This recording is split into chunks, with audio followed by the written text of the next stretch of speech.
All right, we're looking at 5.1 mid-segments. Okay, mid-segments is when you have a triangle, it's the middle. It cuts the segments in half at the midpoint and then connects them.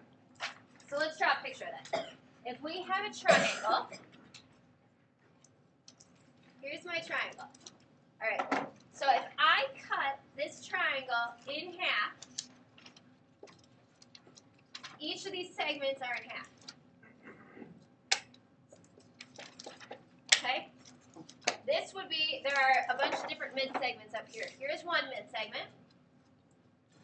Here's the second mid-segment, and here's the third mid-segment. Okay? The mid-segments are parallel to the line opposite them. For example, this mid-segment right here is parallel to this line.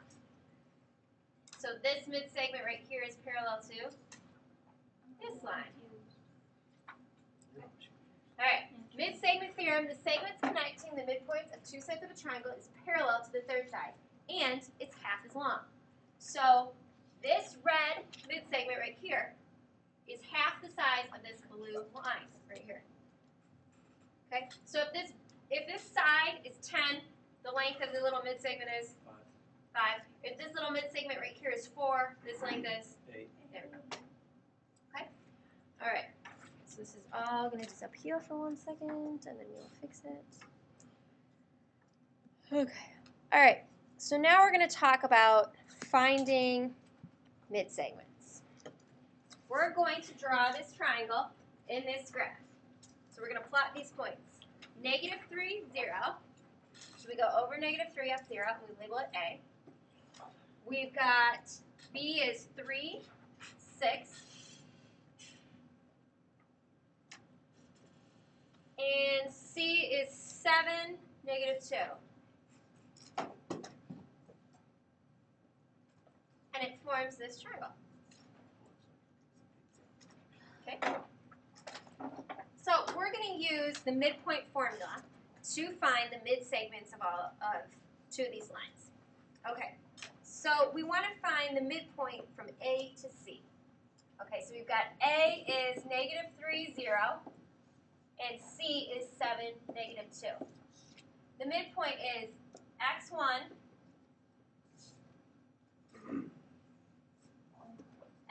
plus x2 divided by 2, y1 plus y2 divided by 2.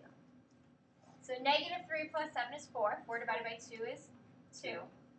0 plus -2 is -2. -2 divided by 2 is -1. So our point D is 2, -1. See how it cuts AC right in half? That's the midpoint. Yes? Can you go a little slower? Yeah. So we've already talked about midpoints, and we talked about midpoint testing now. So that's why I was going faster, but I was no different. Okay. So now we're going to talk about, this is A, C, and we've got B is 3, 6. Okay, so we're going to find the midpoint between A and B. So what is x1 for A? -3. What's x for B? 3. Okay, all over 2. What is y for A? 0. What is y for B?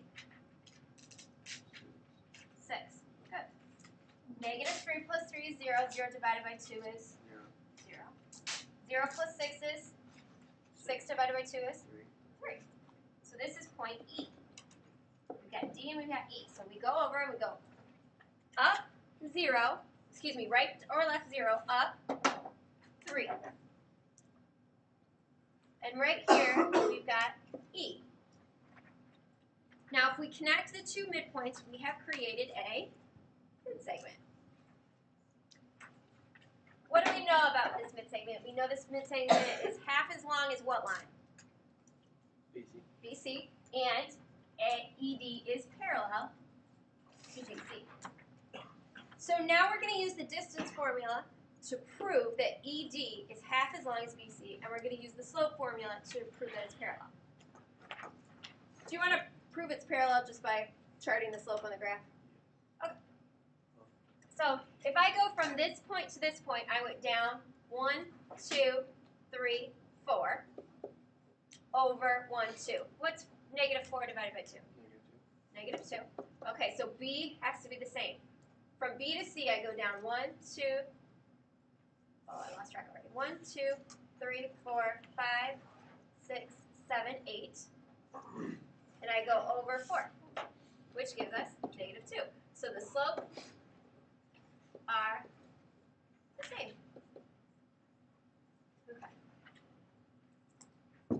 So let's talk about distance formula, because you guys are going to have to remember that one.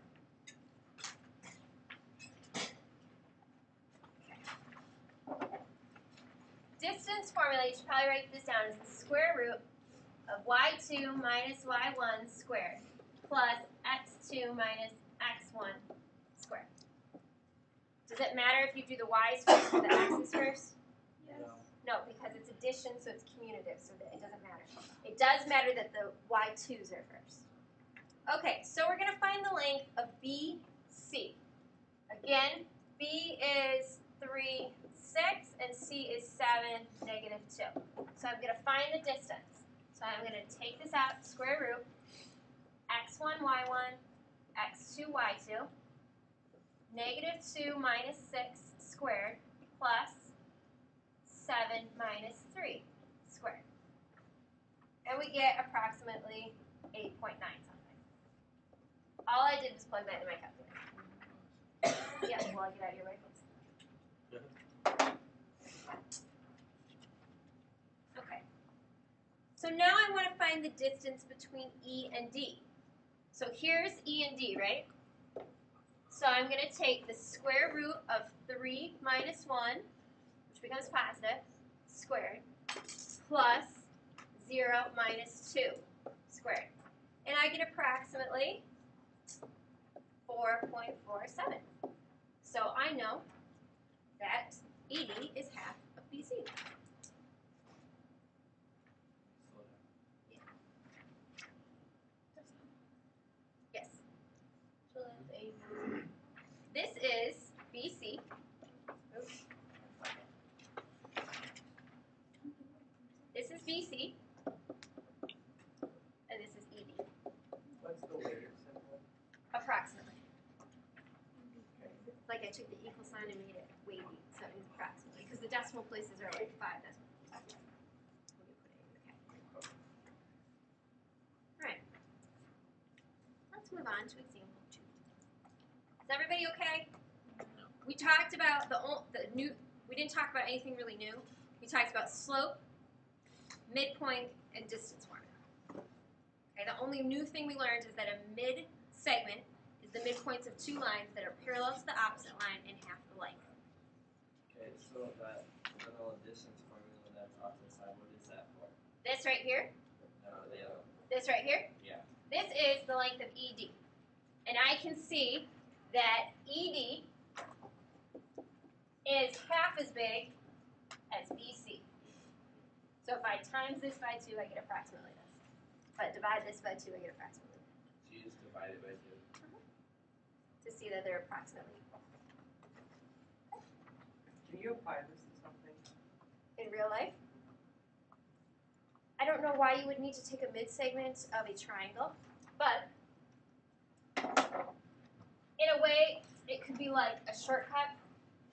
Okay, I need to go from B to C, but I know if I take the shortcut over to ED, I've cut my time in half.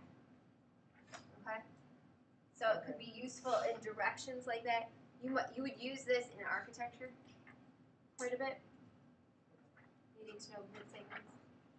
All right, let's look at an even easier piece. Okay, so we've got this triangle, and you've got it nicely labeled. A, D, C, F, B, E. Okay, what is parallel to A, B? DF. Yeah, good. What is parallel to D, E? CB. CB. Okay. What is the length of DF if we know A to B is 14, and we know D to E is 5. So what is D to F? 7. 7, because it's half as big as AB. What is, am I going too fast again? You were good? What is CB? 10. 10, because DE is 5, and so CB is twice as big. Yeah? Yeah. It says right here, Jacob. Oh, I how did you determine that? I figured it out from the blank diagram. How did you determine that CB was 10? Okay, so we know that D to E is 5, right? Right. What is across from DE? CB. CB. So if DE is 5, CB has to be twice as big. We good? Yes. I'm going to move on unless you have a question. All right, now comes the hard part, guys.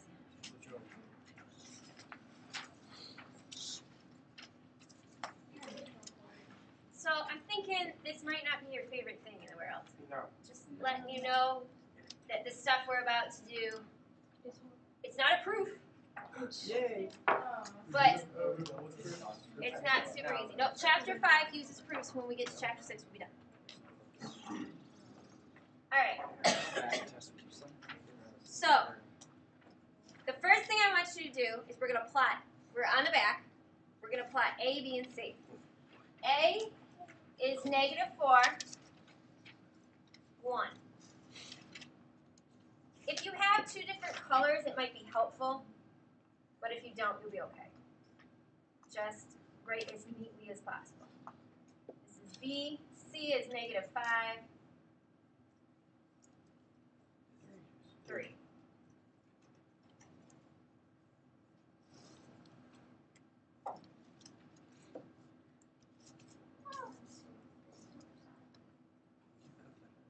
Okay. So see this little tiny triangle right here? Uh-huh. Those are the midsegments. What we're going to find is the actual points. Okay. So what do we know? The midsegments, the lines across from them, are 2 things. They're twice as big, and they have the same slope. Okay. So let's look at this. We're going to find the slope between AB, between BC, and between CA. Then we're going to apply them to find our new 3 points. Okay. All right. So A to B. I go up 1 over 2. Okay. All right. B to C. So from C to B, I go down 1 over 1, 2, 3. So it's down 1 over 3. Does everybody see where I'm doing this? I'm going from C to B. I always go to the one as farthest to the left as possible. So I go down 1 over 3. Okay, from C to A, I go down 1, 2, over 1. Is everybody with me so far? You think? Okay. So,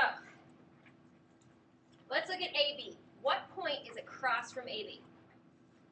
So here's AB, C. So we're going to go to C, and we're going to go to this point. We're going to go up 1 over 2, and we're going to go down 1 over -2. And we're going to make this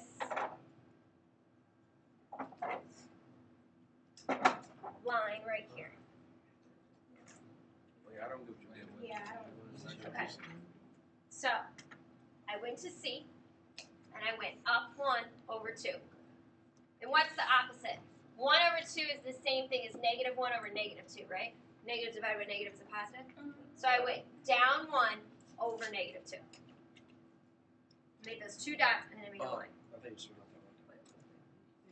Want me to do it again? Yeah. Okay. So you're on C, and you're following this slope. Go up 1 over 2. You made this new dot. Then you went down 1 Why'd you go up C? over 2, made this up. Because C is across from AB. okay, because they have the